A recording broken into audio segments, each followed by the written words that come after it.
Hello mga besh! May gagawin naman tayo. So ayan, na-prepare na ako ng harina. And then nilagyan ko lang ng baking powder and 2 sachet ng Bear Brand. And then 1 cup of sugar.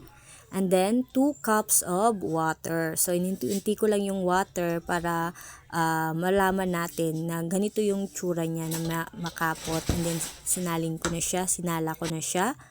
And then, nag-prepare na ako ng white eggs. Nilagyan ko na ng 1 teaspoon ng cream of tartar and then 1 cup of sugar. Yan.